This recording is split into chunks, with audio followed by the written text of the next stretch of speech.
La Sociedad de Estudios de Medium y Psíquicos, de la mano de Mente Psíquica, os dan la bienvenida al primer congreso Los Poderes Ocultos de la Mente, donde podréis escuchar a profesionales del conocimiento de la mente humana, sensibilidad psíquica, estados de consciencia, mediunidad e inteligencia emocional. Un recorrido por las experiencias y sabiduría de los ponentes Manuel Berrocal, Ser School, Juan Gómez, Paco Lozano, Alejandro Parra, Jesús Callejo, Nun, Mónica Biglioria, David Sentinella, Miguel Rodríguez, Rebeca Lebrón, Alex, Merced, Liliana Cheli. Crea tus propios códigos a través del conocimiento. Experimenta con la fuerza de tu mente. Siente. Crea.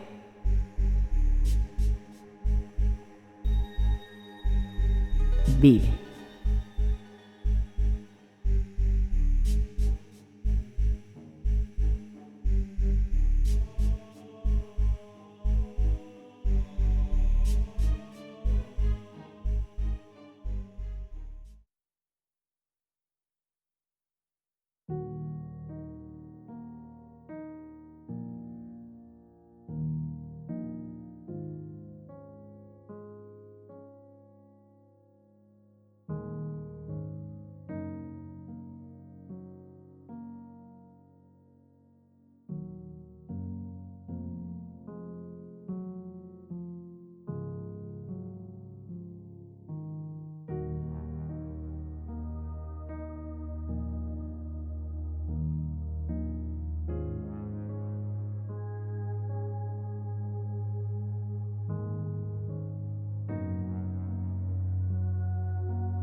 Buenas tardes, buenas noches.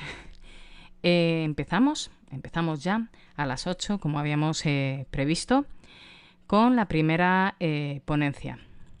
Este primer congreso, como ha comentado Hugo, lo va a inaugurar alguien muy apreciado por nosotros, un excelente profesional en el mundo del estudio de la sensibilidad psíquica, médico y psicoterapeuta en psicología analítica. Él es Manuel Berrocal, y Manuel nos hablará de los otros sentidos de los animales. Gracias por estar con nosotros en el Congreso, Manuel. Bienvenido, cuando quieras.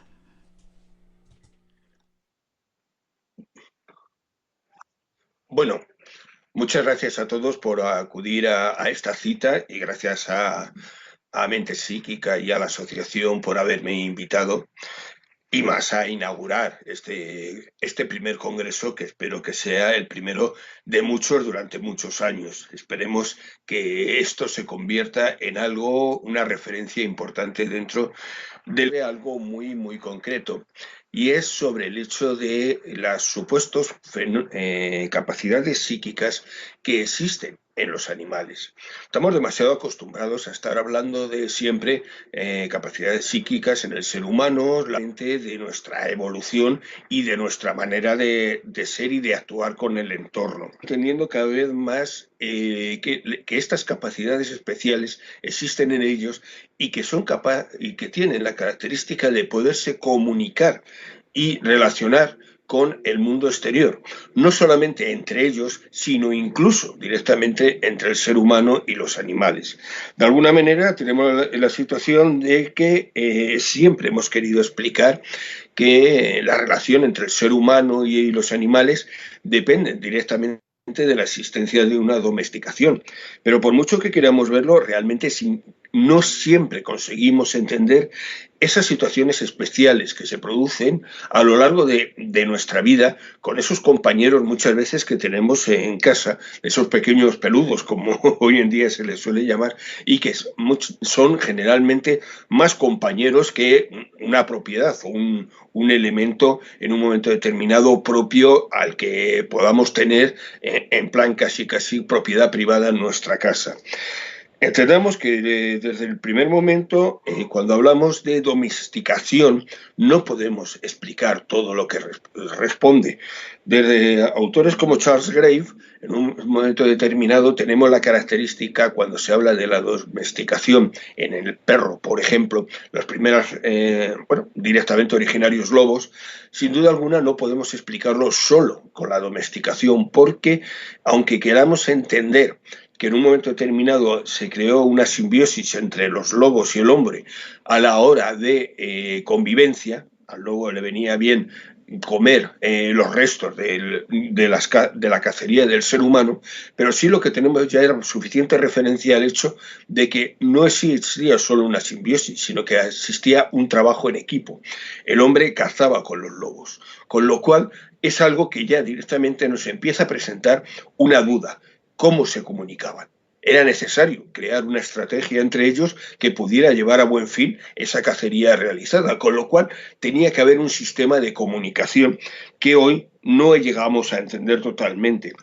Para Basiliev, por ejemplo, en sus estudios está claro que esa comunicación solamente podía tener sentido si era de tipo telepático. A fin de cuentas, el hombre en sus principios carecía de un vocabulario, de una manera de comunicarse verbalmente, por lo cual la comunicación existente entre hombres y animales tenía que estar más cerca de esa reacción típico empática o telepática, por llamarla así, que la realidad es solamente una comunicación de tipo de órdenes verbales a los animales para que actuaran en función de lo que ellos querían. Lo cierto es que la figura de los loberos, una imagen que en España es bastante habitual a lo largo de todas las tradiciones y sobre todo sur de Francia, parte de Bélgica y demás, eran personas que eran capaces de vivir y convivir con los lobos e incluso mantener una relación casi social con ellos. Esta figura que se ha mantenido a lo largo de la historia y que son recogidos muchísimos casos entre leyendas y casi cuentos, tenemos la característica de que estas personas eran capaces de convivir con el lobo, pero convivían no en domesticación, sino que convivían en simbiosis, en una relación directa entre unos y otros, con lo cual tenía que haber una comunicación especial entre ellos que hoy, sin duda alguna, no entendemos. Hay muchos casos en un momento determinado recogidos en la historia, como por ejemplo en un momento determinado en África, a nivel de Singuba, tenemos la característica de la existencia de una familia africana que convivía con leones. Estos en un momento determinado atacaban y crearon la situación de un verdadero terror en la zona por atacar continuamente las aldeas. Lo cierto es que eso obligó a que el ejército inglés actuara en un momento determinado y acabaron cazando a uno de los miembros de esta familia, al cual llevaron a la cárcel. El planteamiento fue de que este hombre dijo que si no le soltaban haría que los leones de su familia, porque él hablaba de su familia, destruirían y matarían a las vacas del pueblo en el cual le habían encerrado. Claro, lo cierto es que no le hicieron caso y aquella noche los leones mataron 14 de las vacas del pueblo. La historia puede ser más o menos curiosa, pero lo importante no es eso, sino cómo se comunicó aquella persona que estando en la cárcel se puso a poner en comunicación con sus leones para que los leones actuaran. ¿Qué sistema de comunicación se produjo? Eso es lo que sin duda alguna crea esta duda cada vez mayor. ¿Cuáles son los sentidos que tienen los animales y qué coincidencias tenemos nosotros con ellos precisamente en esos sentidos? Para empezar, tenemos que tener en cuenta que hoy hemos cambiado nuestra manera de relación con los animales. Si en un momento determinado nos planteamos la relación que tenían los antiguos pueblos más primitivos, por llamarlos así, los antiguos, lo que hoy en día llamamos pueblos chamánicos, con los animales, siempre vamos a tener un proceso de verdadera adoración. El chamán entraba en contacto con el espíritu del animal, ese animal tótem, que en un momento determinado, para que protegiera y cuidara directamente a la tribu en concreto. Existía una relación directa entre ese animal totémico y la tribu en la totalidad. Sin duda alguna, esa imagen en un momento determinado espiritual que tenían con ellos, según han ido evolucionando las sociedades y la cultura, han ido adquiriendo estructuras diferentes. Por ejemplo, aquellos animales totémicos con el tiempo se convertirían en dioses y así tendríamos una imagen dentro de lo que era el antiguo Egipto, donde los dioses originariamente que tenían aspecto animal fueron cambiando poco a poco y convirtiéndose cada vez más en animales antropomorfos, es decir, con cabeza de animal y cuerpo de persona. Entre ellos teníamos desde Isis a Osiris, Anubis, el mismo Set, es decir, casi todos los seres espirituales que ellos tenían en un momento determinado adquirieron lo que era la imagen directamente de ese animal totémico que representaba una u otra actividad dentro del mundo de los dioses. Pero no solamente era esto, sino que durante siglos los animales tenían unas características y una representación con esa comunicación con los dioses. Las aves siempre han sido las mensajeras de los dioses. Ellos no solamente llevaban los pedidos del hombre a los dioses, sino que directamente llevaban el alma de aquellas personas que habían fallecido a esos mundos más o menos espirituales, especiales, donde los dioses habitaban para que continuaran su vida en un momento determinado. Ha habido en todas las religiones representación de ellos. No vamos a hablar de los ibis en Egipto o las palomas en casi todas las culturas más mediterráneas o la existencia de los cuervos, por ejemplo, los grandes Hugin y Munin, los dos compañeros de Odín, aquellos que significaban la inteligencia y la comunicación, que eran capaces de enseñar a Odín todo lo que pasaba en el mundo. Apolo era acompañado directamente por los cuervos, es decir, la imagen directamente del pájaro ha sido esa imagen casi representativo de los dioses en un momento determinado. Pero aún así, esta imagen se ha producido en otros muchos animales, animales como hoy día tan mal vistos como la serpiente, ha sido uno de los elementos simbólicos más importantes que ha habido. ¿Por qué? Porque detrás de él, esa capacidad que tenía de cambiar la piel, tenía en la simbología de la inmortalidad y en su propio conocimiento era donde existía la continuidad del ser humano a lo largo de las sucesivas reencarnaciones o sucesivas vivencias que fuera teniendo. Pero lo cierto es que todas estas historias, de alguna manera, pues bueno, hay que ser sincero, cuando la Iglesia Católica empieza a extenderse, va a acabar con todas ellas, dando unas imágenes generalmente de tipo negativo en ellas. La serpiente se convierte, no os digo en qué, o sea, es el elemento maligno del diablo que en el paraíso realizara, etcétera, etcétera, etcétera. Es decir, todo ello va a hacer que poco a poco cada vez los animales sean convertidos en individuos de segunda, de tercera o de ni se sabe qué generación, de tal manera que estaban ahí, eran animales inferiores que estaban únicos y exclusivamente para el uso y disfrute casi del ser humano como ser superior.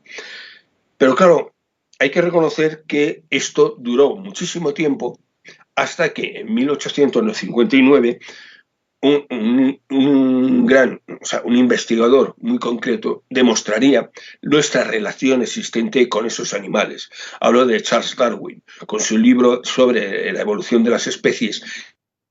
En él marcaría claramente la existencia de que nosotros somos parte de esa naturaleza y que nuestra situación física depende también de la continuidad de esos animales en un momento determinado. A partir de ese momento se inicia una necesidad de estudio de los animales, no solamente desde el elemento zoológico, sino desde el elemento psicológico, el querer entender un poco qué ocurre dentro de su cabeza, dentro de su mente, si queremos aceptar que tengan mente. Con lo cual, de alguna manera, poco a poco, vamos teniendo la característica de irnos encontrando la existencia de que esos animales tienen su inteligencia a su manera, en su proporción, son capaces de tener un nivel de inteligencia que les permite el adaptarse al entorno. ¿Cuál es lo importante de esta inteligencia? Que eso les facilita la comunicación.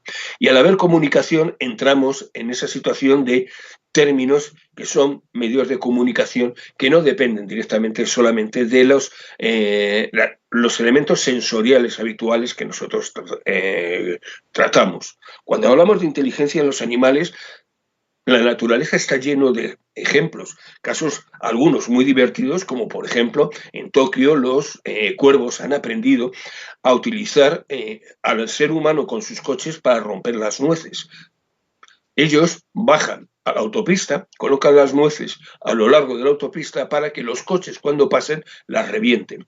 Pero claro, no es lo importante que hayan aprendido eso, sino que incluso han aprendido que cuando el semáforo se pone en rojo, ellos tienen que bajar a poner las nueces.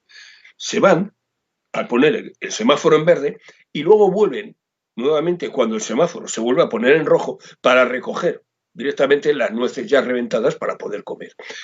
Ahí estamos hablando de una inteligencia, la necesidad de una asociación de ideas en un momento determinado que lleva precisamente a ese tema, a ese término. Pero además existe una segunda parte. Cada vez los cuervos en esa zona aprenden, utilizan esta técnica con más facilidad. Es decir, que unos enseñan a otros las técnicas a utilizar. Sin duda alguna, estamos hablando de términos de inteligencia dentro de esos animales. Incluso ha habido casos excesivamente llamativos, como ocurrió principalmente en los años 70, en los cuales la profesora Francine Pater enseñaría a una gorila el lenguaje de los signos. Estamos hablando de una gorila que llegó a aprender 1000 signos y con ello llegó a utilizar hasta 2000 palabras. Era capaz de mantener una conversación completa con una persona en un momento determinado por esta técnica del lenguaje de los signos.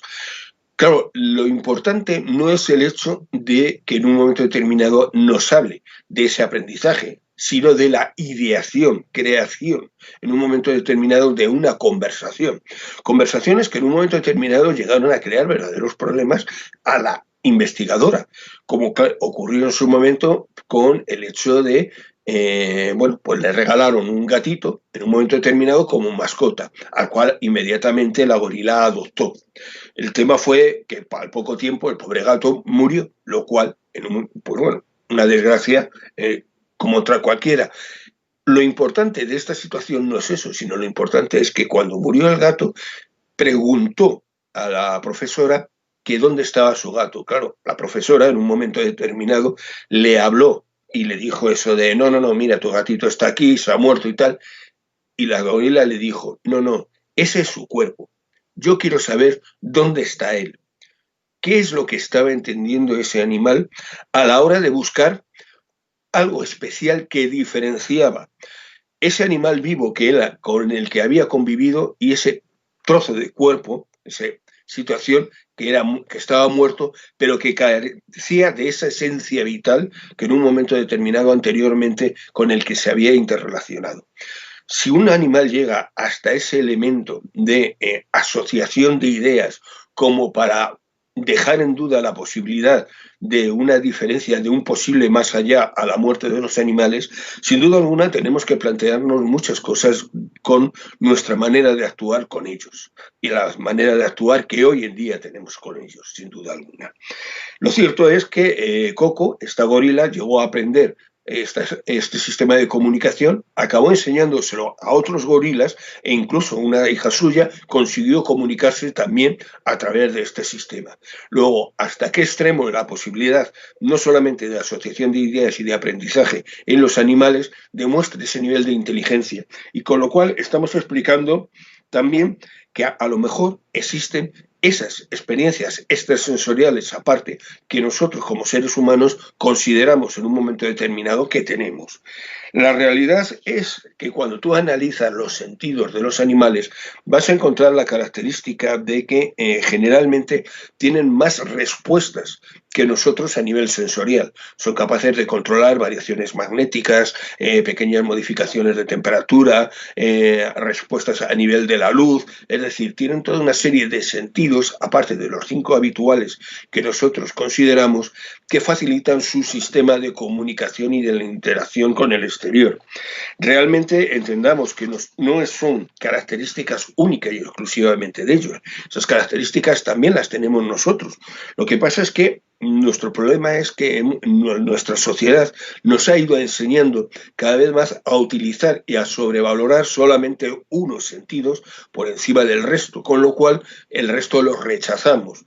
Tenemos una cultura claramente visual y eso va a hacer que sentidos directamente como el gusto, como el tacto o el oído estén cada vez en regresión y así signifique que la mayoría de los animales tienen más desarrollados estos sentidos que lo que realmente nosotros los tenemos en la actualidad.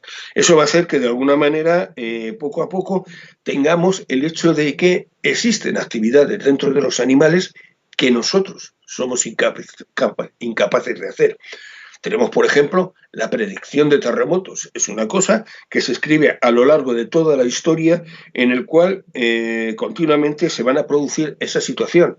Ante la posibilidad de un terremoto, los animales escapan de la zona para evitar ese fenómeno. O sea, en California es un fenómeno que cada 2 por 3 se identifica y se valora.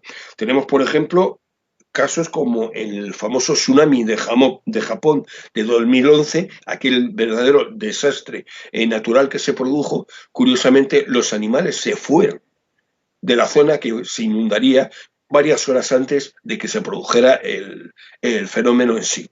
Tenemos la característica de que, por ejemplo, terremotos en Pekín, en un momento determinado, en la ciudad de Taxman, tenemos el registro, este de terremoto se produjo en 1976, tenemos el registro del segundo,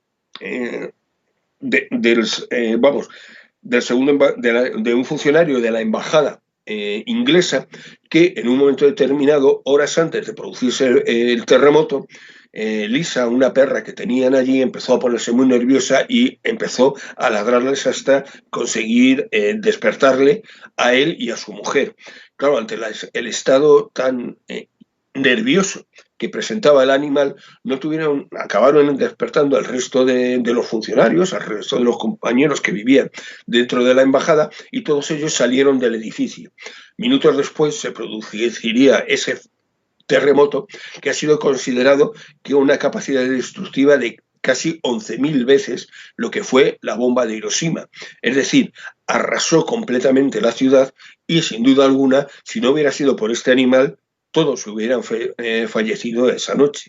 Luego, ¿qué es lo que en estos animales se produce? Que son capaces de percibir esta situación en un momento determinado.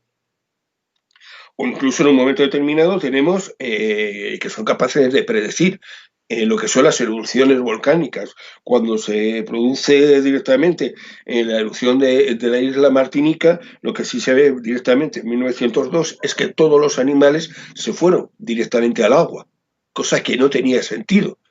Claro, sí tuvo sentido en el momento que la lava empezó a desplazar. El único sitio donde tú te podías refugiar y salvar era precisamente en eso, en el mar, en el único sitio donde la lava no tendría la posibilidad de actuar contra ti. Es decir, que aunque todos estemos también con esos elementos en un momento determinado, esos sentidos que pueden facilitar este tipo de historias, porque claro, en un momento determinado, hasta qué extremo el recibir la información de un futuro terremoto no se están produciendo previamente alteraciones de tipo electromagnético en la capa de la Tierra que lo va a producir y eso son capaces de vivirlo, de sentirlo los animales de una manera anterior. Eso, sin duda alguna, permite el explicar mucho esos otros sentidos que los animales tienen, nos permiten muchas veces explicar estas respuestas que tanto nos llaman la atención, pero hay veces en que no sabemos cómo explicarlo. ¿qué sentido podemos utilizar para explicar que un animal en un momento determinado es capaz de recorrer cientos o miles de kilómetros para volver junto a su amo? Eso es algo que no es comprensible. No hay posibilidades en un momento determinado de entender cómo en un momento determinado un perro o un gato ha sido capaz de atravesar todo lo que es Estados Unidos para ir desde un extremo a otro para reunirse con su dueño, digámoslo así. Cuando en realidad la situación era que, por ejemplo, ocurría que esa persona era un estudiante que iba al otro lado de Estados Unidos, a California, a estudiar, y no se llevaba al perro en un momento determinado porque, claro, hasta que él se pudiera adaptar bien y demás en su nuevo domicilio, no tenía posibilidades de atender al animal como debía. Curiosamente, el animal se escapaba de un extremo de Estados Unidos y aparecía en el otro, en el edificio nuevo de su dueño, el cual nunca había estado en él. ¿Cómo explicamos eso? Sin duda alguna es difícil de hacerlo. Y difícil de hacerlo también es hablar precisamente de esas situaciones que se producen, pero no solamente en perros y en gatos, sino que se producen en la mayoría de los animales. La intercomunicación existente entre la mayoría de los animales y lo que en un momento determinado realizan con esa persona con el que tienen una mayor relación es muy interesante. Por ejemplo, mucha gente que vive y que convive con perros, con gatos, con loros, es decir, con animales más o menos que son capaces de mantener una interrelación importante con el ser humano, siempre hablan de la existencia de que tienen una característica, que son capaces de adivinar cuándo su dueño, volvamos a utilizar esta palabra, va a llegar a su casa. Estamos hablando de una situación que es mucho más habitual de lo que parece. O sea, el animal se pone nervioso minutos antes de que el dueño llegue a la casa. Eso es una situación que muchas veces resulta interesante porque, claro, el animal no tiene acceso en ningún momento al conocimiento de que su dueño va a llegar porque no le ve, no le oye, no le huele, evidentemente no tiene un acceso directo. ¿Cómo es capaz de hacerlo? Para que veáis hasta qué extremo esto, y es más habitual de lo que nos creemos, os puedo contar la anécdota de un compañero que tuve en la facultad en su momento. Él vivía con otros dos compañeros directamente en la casa de una señora, en una pensión, y la mujer actuaba de un poco de matrona, y tenía la característica de que, bueno, seamos sinceros, cuando la dueña se iba, se relajaban un poco sus costumbres. Bebían más, alguna cervecita más de la cuenta, este tipo de historias normales, seamos sinceros, que en la juventud tampoco tenemos grandes problemas con ello. Aquello se lo podían permitir por una razón, porque aprendieron que el gato que había en la casa, el gato de su alquiladora, tenía la característica de que cuando la mujer volvía de lo que fuera, es decir, a lo mejor había salido a comprar, o había ido a la peluquería, o había ido con unas amigas, pero cuando empezaba a volver, que significaba a lo mejor que iban a tardar unos 10-15 minutos en aparecer, el gato iba inmediatamente a la ventana a esperar la llegada de su dueña. Claro, estos aprendieron inmediatamente que cuando el gato iba a la ventana había que recoger todo. Con lo cual, cada vez que montaban una pequeña fiesta, por decirlo así, dependiendo de que la mujer se había ido, estaban pendientes del gato porque él era de alguna manera su espía indirecto de las maneras de actuar de esta persona. Es curioso que esta actividad, sin duda alguna, no se puede fundamentar en los sentidos habituales, sino en alguna capacidad de percepción particular que el gato tenía de la actividad de su dueña en un momento determinado. Claro, cuando hablamos de estos temas, tenemos que tener en cuenta que en un momento determinado, en épocas como 1962, el doctor Gilbert Murray ya habla de la existencia de una respuesta telepática entre los animales y las personas. Sistema que en un momento determinado van a permitir que el perro o el gato o el loro o el animal que corresponda, los caballos también tienen una capacidad muy importante en este aspecto, van a tener la característica de un sistema de comunicación. Para ello realizó una serie de experiencias que están perfectamente recogidas y en el cual realizaba lo siguiente. Él tenía un perro, pequeño perro, que tenía una gran relación con su hija. De tal manera que llevaba al perro a una habitación y su hija, desde otra habitación en la cual el perro no podía verla, pensaba cómo llamaba directamente al perro. Lo curioso es que en un porcentaje de casi el 70% de las veces el perro acudió. Es decir, lo cual es un valor muy por encima de las posibilidades estadísticas que esa respuesta podría tener. De alguna manera, el perro sabía cuándo le llamaban a nivel telepático por parte de la niña. También estamos con que Durov y Brezhnev en la Universidad de Moscú fueron capaces de realizar toda una serie de experiencias semejantes, pero con toda una serie de registros a nivel estadístico de dichas historias. En un momento determinado, Durov, que era experto directamente en el entrenamiento animal, realizaba una serie de mandatos a nivel telepático a animales que estaban en otra habitación y estos realizaban la orden establecida. De tal manera que se llegaron a realizar hasta 1.273 estudios, de los cuales casi 695 dieron positivo. Es decir, el perro, el animal, el perro en este caso, respondía al mensaje telepático de su entrenador. Con lo cual estamos hablando de que, claro, esto, si queremos explicarlo de forma estadística, es imposible. No hay una posibilidad en un momento determinado de que por azar ese número tan alto de aciertos exista. E incluso en aquella época, en los años 60, el estudio dentro de lo que cabe de las capacidades paranormales o extrasensoriales, llamémoslas así, de los animales tenían un gran interés, por desgracia, sobre todo por querer encontrar razones para luego la utilización de tipo militar de ellos, hay que ser sinceros, hicieron alguna serie de experimentos, algunos francamente un poco crueles. En un momento determinado, en la Universidad de Moscú se hizo un estudio que consistía en que un pequeño conejo que tuvo crías, se hizo la siguiente experiencia. Las crías se subieron a un submarino que desplazó a una distancia importante desde la ciudad y la madre quedó en la universidad siendo registrada continuamente su actividad física de lo que hacía y de lo que no hacía. Curiosamente, estaban establecido a un horario concreto que se debía ir matando a las crías una tras de otra. Verdadera burrada, entendámoslo. Pero bueno, lo cierto es que eso permitió ver que en el momento en que sacrificaban a cada cría, la coneja tenía respuestas totalmente casi histriónicas en relación a eso, poniéndose muy nerviosa, saltando, corriendo y demás. Es decir, ella tenía una reacción directamente a la muerte de aquellos de sus conejitos. Estamos hablando de, claro, todo esto de qué nos hace hablar, de percepción extrasensorial, de existencia de telepatía. Son, sin duda alguna, cuando uno estudia estos casos, se encuentra, como os digo, miles de casos en los cuales no existe una explicación que no entre dentro de este caso.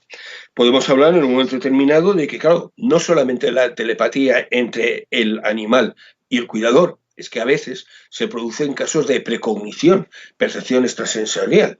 Por ejemplo, dos casos muy famosos en su momento y que sin duda alguna la mayoría conoceréis, fueron lo que pasó en Hiroshima el 6 de agosto de 1945 y lo que pasó en Nagasaki el 9 de agosto de 1945. Es curioso que en ambos casos, es decir, donde fueron explotadas las bombas atómicas americanas, horas antes de producirse el fenómeno, los animales se fueron de las ciudades. Estamos hablando de que no es que predijeran una diferenciación a nivel magnético por un terremoto, es que predijeron que iba a haber un bombardeo. Lo cual, claro, evidentemente, ¿cómo podemos explicar qué es la información que le pudieron llegar a los animales para que ellos supieran que tenían que irse de aquella zona para evitar directamente el bombardeo? Asimismo, a su vez, son muchos los casos de, como os digo, de estas cosas. Están registrados casos en los cuales, en un momento determinado, pues marinero de turno ha de subir al barco y el perro, bueno, la mujer con el perro tiene la costumbre de irse a despedir de él y el perro que no le deja subir al barco. Y que se pone muy pesado y corriendo alrededor de él e incluso mordiendo y tiraneando de él. Y al final, pues bueno, evidentemente el perro es atado, llevado fuera y esta persona sube al barco. Con la desgracia de que, claro, el barco a las horas naufraga y esta persona muere. Claro, el perro que vivió, que sintió en un momento determinado, preveyendo ese fenómeno. No solamente eso, sino que encima lo que está recogido en la historia es que el perro se puso a aullar en el momento en que se calculó aproximadamente que había sido el naufragio. Es decir, no solamente predijo la muerte de su amo, sino que sintió la muerte del mismo. Todos estos fenómenos están ahí, solo hay que querer verlos y recogerlos. Pero en algunos casos siempre estamos con la idea de, no, bueno, son animales concretos que tengan una muy buena relación con su dueño y esta cosa. No, no ocurre siempre así. Por ejemplo, tenemos la historia de Sir Henry Lee, que fue conde de Lichfield. Este cuenta la historia de que él tenía un perro que le conservaba porque era muy fiero. No tenía relación ninguna con él, simplemente lo utilizaban porque como animal muy fiero protegía muy bien la zona abierta de lo que era el castillo, ¿no? Y en un momento determinado, un día, extrañamente, el perro se puso muy nervioso y se empeñó en meterse en la habitación del dueño, cosa que evidentemente no había hecho nunca. En un momento determinado, el perro aparece allí, se mete en la habitación, no consiguen sacarlo, siguen intentándolo, no lo consiguen y al final decide que, bueno, que se quede el perro. No pueden hacer otra cosa. Y el perro se queda en la habitación. Curiosamente, horas después, uno de los criados que había sido contratado poco antes entró con la intención de matar directamente al conde. Claro, la presencia del perro impidió directamente que este acto se cometiera. Luego, estamos hablando de que no era un animal excesivamente cariñoso, pero él supo que tenía que estar en aquel momento y en aquel sitio para evitar un problema mayor. E incluso tenemos situaciones en las cuales directamente se producen casos que ya no dependen de la relación entre la persona y el animal. No existe realmente una relación importante. Así tenemos que en Magdeburgo, ciudad alemana, en 1944, bueno, se crea una situación particular en que una persona oye durante tiempo llorar a un gato en la puerta y está continuamente llorando y al total que al final decide salir a ver qué es lo que le pasa. Y en el momento en que abre, el gato se empieza a enroscar en las piernas, a tironear de él y demás como si quisiera que le siguiera.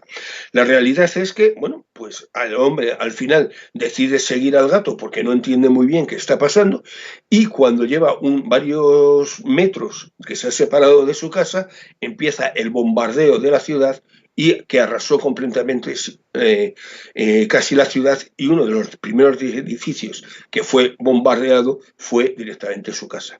Claro, la importancia no es que el gato preveyera ya eso, sino el hecho de que fuera a buscar a esa persona que alguna vez le había acariciado en la calle. Es decir, que había una relación muy circunstancial entre ellos, pero el gato fue a avisar a esa persona para sacarla de su casa para evitar que muriera. Luego, ¿hasta qué extremo todas estas historias que, como os digo, llenan y llenan libros, en un momento determinado son explicables por algo como es el instinto, como queremos decir, el aprendizaje de la domesticación? Sin duda alguna, es muy difícil valorar estos elementos en un momento determinado, como quien dice, para que expliquen todos estos fenómenos en sí. Lo cierto es que cuando en los años 50 Rain, en la Universidad de Duke, decide empezar a estudiar estos casos en un momento determinado de la paranormalidad de los animales. ¿Por qué? Porque de la sociedad psíquica inglesa o la americana había cientos y cientos de registros de estas historias y entonces él quiso buscar de alguna manera un registro a nivel de laboratorio que permitiera entender y valorar claramente si esto tenía una base o no. Para ello realizó toda una serie de experiencias con las cuales en un momento determinado llegó sin duda alguna a la conclusión de que los animales tenían esa percepción extrasensorial de la que estamos hablando. Percepción extrasensorial que quería explicar un poco lo que era la migración de aves, de insectos y de otros animales, eso principalmente de tipo marino, pero había una característica. Esto se podía explicar con la capacidad de registro electromagnético que tenían los animales y que en un momento determinado les permitiera ver lo que eran los campos magnéticos de la propia Tierra y a partir de ellos establecer esas migraciones. También tenía la situación de experimentos sobre la capacidad de orientación de ratones, gatos y palomas. Bueno, también se podría tal vez explicar en estos casos con la existencia de eso, de esos sentidos que nosotros de alguna manera hemos ido perdiendo poco a poco. A su vez tenemos historias que muestran un comportamiento excepcional, un comportamiento que ya no es tan fácil de entender. Estamos hablando de todos estos casos de animales capaces de atravesar en un momento determinado un continente para llegar a la situación de donde estaba su dueño, e historias que llegan incluso a considerar cómo en un momento determinado un perro es llevado en barco a otra ciudad, en particular a una ciudad de Filipinas, y allí se pierde. Se pierde porque tenía la costumbre de, cuando llegaban a puerto, el animal salía corriendo y cuando volvió en un momento determinado, siempre solía volver pocas horas antes de la hora de que iban a partir. Nadie le decía al animal cuándo iba a partir, curiosamente él lo sabía, pero una vez, por lo que fuera, no fue capaz de ajustar bien horarios y cuando llegó el barco se había ido. A los 2 meses el animal apareció en el puerto en Londres.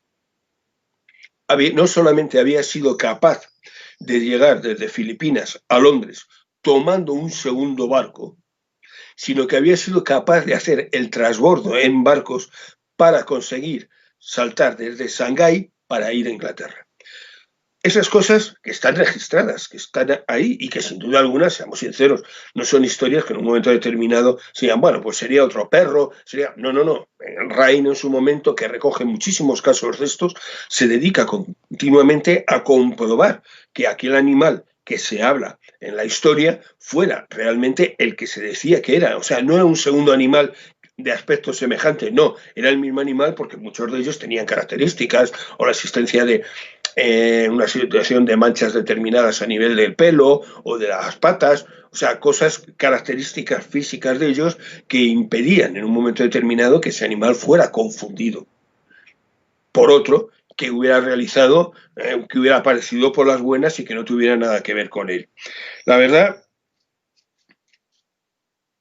todos estos casos, claro, cuando directamente Ray nos empieza a plantear, hace que sean otros investigadores quienes empiezan a reconocer y a recoger estas historias. Así ocurre con Pratt, como con Gaiter, con Otis, o sea, es decir, autores que en un momento determinado van a empezar a recuperar todas estas situaciones y sobre todo esa supuesta facultad extraordinaria de orientación de estos animales que les permite en un momento determinado llegar de un extremo a otro.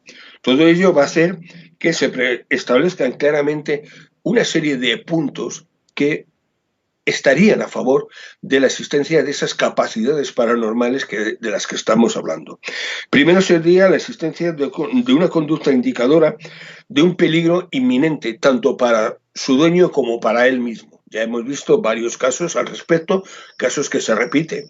Señor que paseando con el perro llega a una posada, decide en un momento determinado tomarse una cerveza, el perro no le deja, el dueño se acaba cansando, saca al perro a la calle, cierra la puerta, el perro se vuelve otra vez a colar dentro y sigue dándole la matraca para que, tirando de él y demás para que salga. El dueño harto ya decide, vámonos, sopesado, salen los dos y cuando llevan pocos metros, la posada se hunde. Fallaron los cimientos. Esas historias son continuas. Hay miles y miles de ellas. Tenemos la conducta indicativa de que el amo corre peligro. Situaciones, pues eso, de que en un momento determinado, no ya porque él esté presente, sino que él vive de alguna manera que en una situación lejana el amo está pasando una situación peligrosa. Perro que en un momento determinado, por ejemplo, en la Primera Guerra Mundial, se escapa de casa para ir a buscar a su dueño que estaba en el campo de guerra, con lo cual tiene la característica de que no solamente se desplaza desde Inglaterra hasta la zona de la contienda en la zona de Francia, sino que directamente busca a su dueño con la intención de evitar que fuera atacado, o sea, que muriera en una de las batallas existentes en ese momento, porque en el momento de aparecer el perro, eso hizo que su dueño se retrasara y no quedara, como quien dice, retrasado con el resto de sus compañeros que fueron directamente masacrados todos. Esas situaciones tienen un gran interés por la curiosidad de lo que significa, cómo este animal es capaz de entender estas cosas.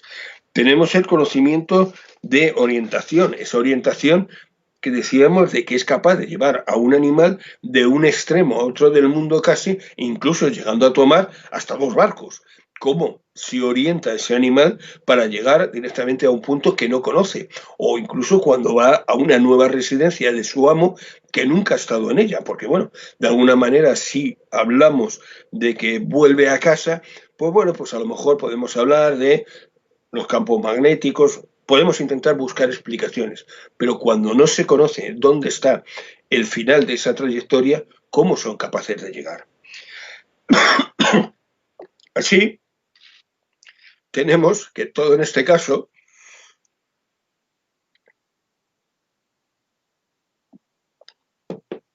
Así tenemos que en todos estos casos existe como si dijéramos un conocimiento especial, un rastreo parapsicológico, como dijo Rain, en un momento determinado y en el que se van a plantear toda esta serie de historias. Historias que muchas veces, claro, seamos sinceros, aquí estamos contando casos bonitos en un momento determinado, pero a veces crean un problema. Rain recoge un caso de un amigo suyo que en un momento determinado decide abandonar a su perro porque, bueno, por circunstancias no quería continuar con él. Y lo lleva a varios kilómetros de la ciudad en la que vivía, de la ciudad de Durham. La realidad es que lleva al perro, le abandona y vuelve en el coche a toda velocidad y cuando llega a casa se encuentra el perro que ha vuelto. Con lo cual, claro, evidentemente la situación creó un problema. Bueno, un problema no, al revés.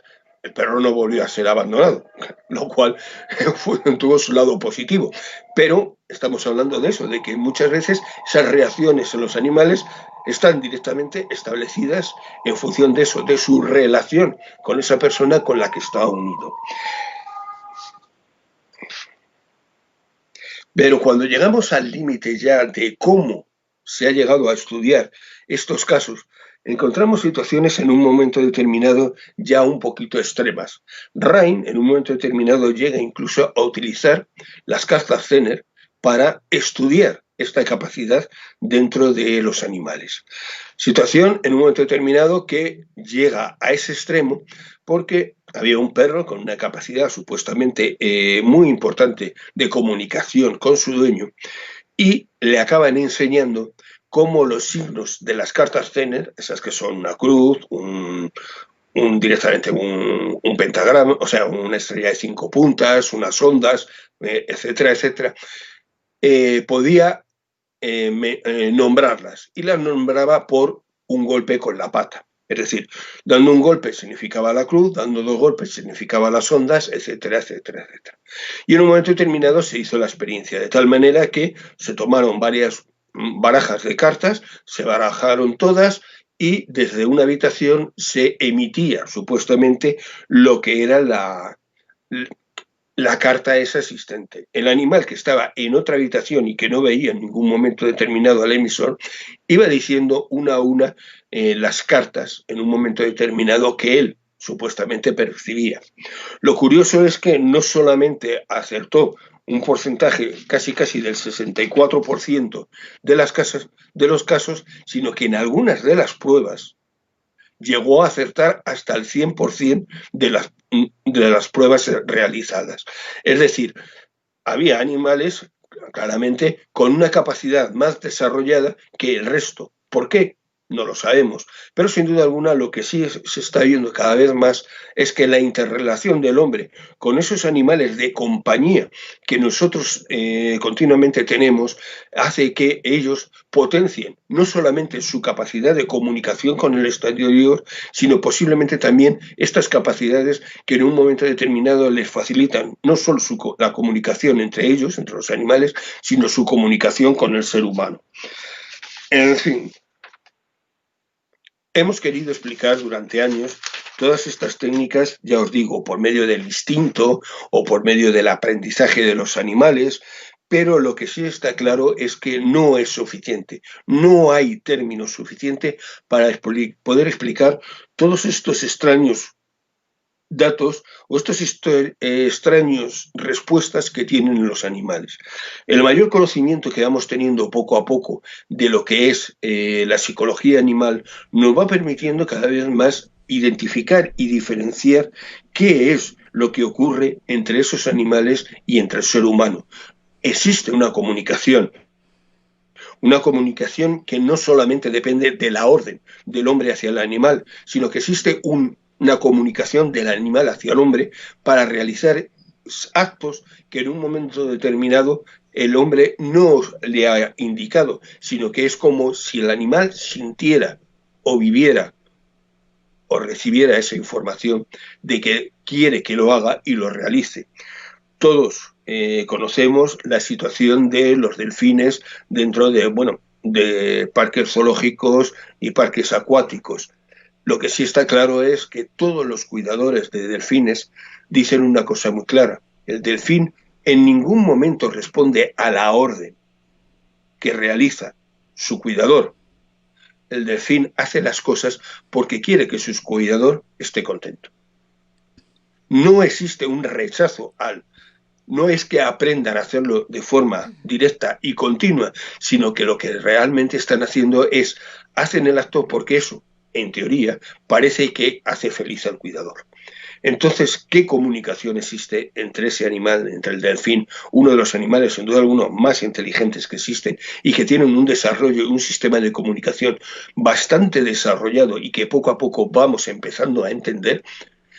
¿Qué sistema de comunicación existe no solamente entre ellos, sino con la persona con la cual en un momento determinado ha creado un vínculo especial? Por tanto, en todo esto tenemos que sacar, bueno, unas pequeñas conclusiones. La primera es que sin duda alguna tenemos que recuperar esa relación que teníamos en su día con los animales. Fueron dioses y hoy los hemos convertido directamente en objetos y con ello creo que nos hemos equivocado. Tenemos que recuperar esa relación con ellos que tuvimos en su momento y que sin duda alguna ellos todavía conservan, pero nosotros hemos perdido. Tenemos que empezar a entender que sus capacidades, además de los 5 sentidos que normalmente hablamos, tienen otro tipo de sentidos que les permiten recibir otra información e incluso alguna información que no es fácilmente identificable, ya sea la percepción de elementos futuros o en un momento determinado pensamientos de otra persona que no los ha verbalizado. Todo ello va a hacer que de alguna manera poco a poco sino que tenemos que entender de alguna manera que ellos son compañeros en muchos aspectos de nuestra vida. El irlos entendiendo cada vez más, espero que sea algo que con el tiempo, poco a poco, vayamos aprendiendo y que según vayamos entendiendo más su propia psicología, no lo que nosotros queremos ver en ellos, entenderemos claramente cuáles son las funciones que tienen y cómo son capaces de comunicarse con ese exterior y a la vez, a lo mejor, incluso nosotros aprendemos de ellos. Muchas gracias. Gracias, Manuel Berrocal. Bueno, transmitirte lo primero, que la gente, los oyentes, han hecho unos comentarios muy bonitos en relación al tema. Están muy contentos porque muchos de ellos están relacionando pues las experiencias que estás contando, investigaciones y estudios, con sus animalitos, con las sensaciones y vivencias que tienen con los animalitos. Gracias sobre todo por transmitirnos esta valiosa información que nos acerca a conocer la inteligencia de los animales, como bien indicaste, y su respuesta de capacidades paranormales asociadas a ella.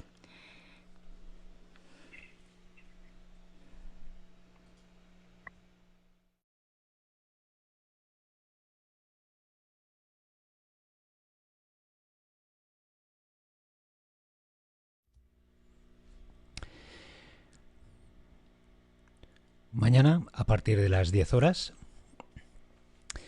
continuaremos con el Congreso Los Poderes Ocultos de la Mente. Esperamos que los contenidos hayan sido de vuestro agrado. Por lo tanto, mañana, a partir de las 10, tendremos a 4 ponentes más. Habrá un descanso y a partir de las 16 horas habrá otros 4 ponentes más. Muchas gracias por haber estado ahí. Os esperamos mañana. Buenas noches. Buenas noches.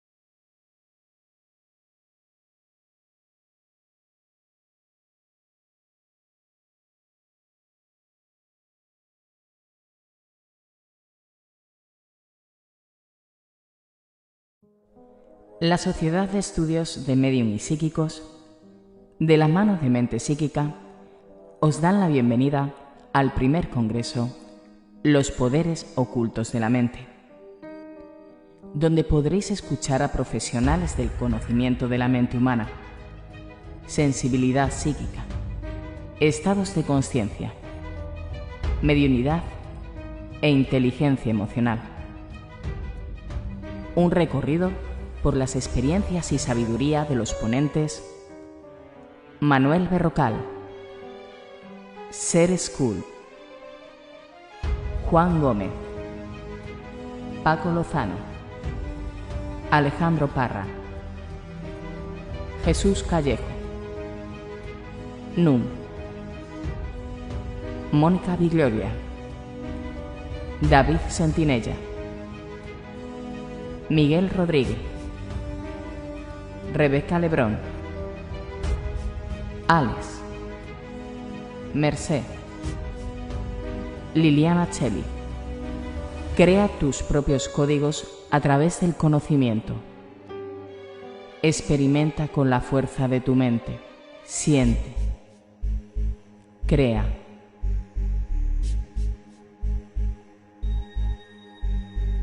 Vive.